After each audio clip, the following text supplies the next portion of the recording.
En aquest videotutorial veurem com podem utilitzar patrons de color, d'ombreig i de mapes de bits per tal d'emplenar l'àrea dels diferents objectes que afegim a les nostres presentacions de LibreOffice Impress. Fins i tot veurem com podem crear nous patrons. Per fer-ho, triem l'objecte al qual volem emplenar el fons i obrim el quadre de diàleg àrea. D'aquesta manera, si ens adrecem a l'opció colors, ens apareix una taula a través de la qual podem triar diferents colors per establir com a fons del nostre objecte.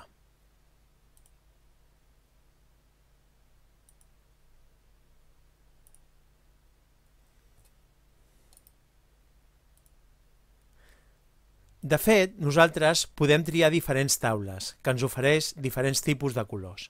Per fer-ho, ens hem d'adreçar a l'opció Carrega la llista de colors i triar les diferents taules que ens ofereix.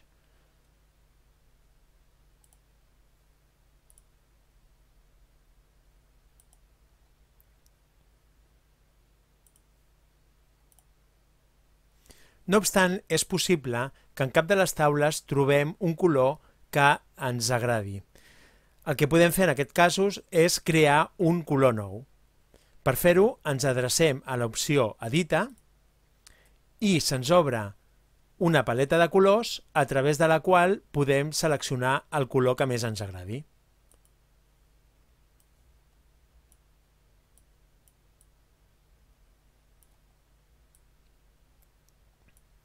Un cop tenim a la mostra el color que desitgem, fem clic a d'acord i ja tenim el nou color.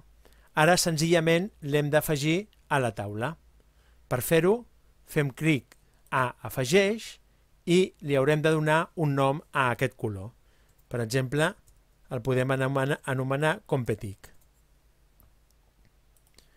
Ara ja tenim el nou color a la taula i el que podem fer és desar la taula de manera que ja incorpori aquest nou color. En aquest cas ens adrecem a des de la llista de colors i li donem un nou nom, per exemple, Competic.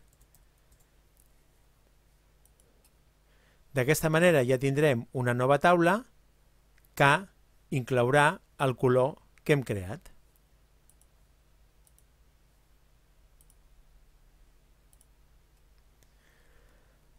A banda d'emplenar el fons dels nostres objectes amb un color, també ho podem fer amb altres elements, com per exemple els ombreigs.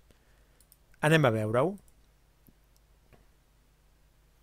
Quan ens situem a la pestanya adequada, veiem també que ens apareix una taula amb una sèrie d'ombreigs dels quals podem seleccionar el que més ens interessi.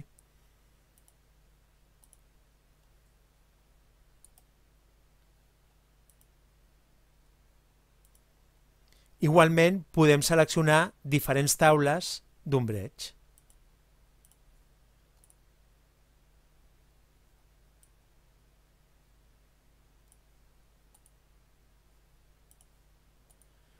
En el cas que no trobem cap ombreig que ens interessi, el podem crear nosaltres. Per fer-ho, senzillament modificarem l'espaiat entre les línies, l'angle de les línies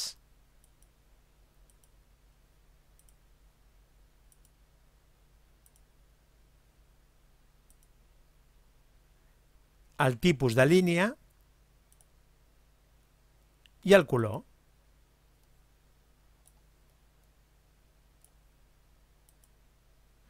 D'aquesta manera, quan ja hem creat l'ombreig al nostre gust, el podem desar. Novament l'anomenarem Competic i ara desarem la taula, que també anomenarem Competic.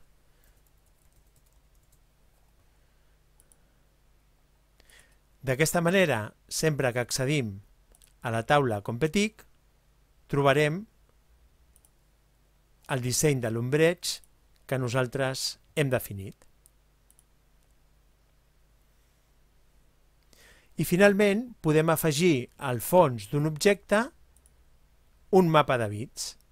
Per fer-ho ens adrecem a la pestanya corresponent, podem triar, en aquest cas només ens ofereix una sola taula, però nosaltres podem crear el nostre patró de mapes de bits. Per fer-ho hem de jugar amb dos colors, el color de primer pla i el color de fons.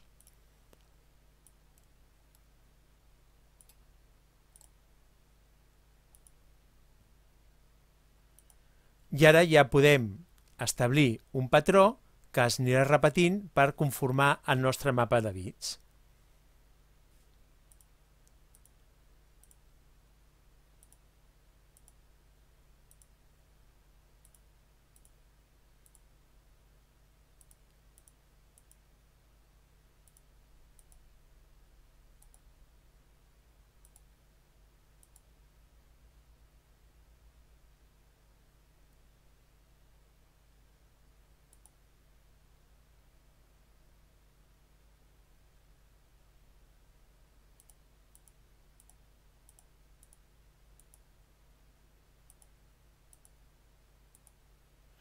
D'aquesta manera, quan ja tenim el patró, aquí tenim una mostra de com quedarà el mapa de bits. Novament el podem afegir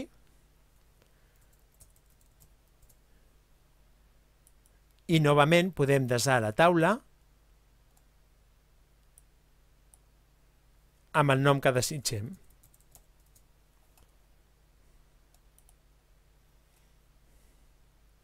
D'aquesta manera ja podrem aplicar el mapa de bits que hem creat als objectes que desitgem. I això és tot.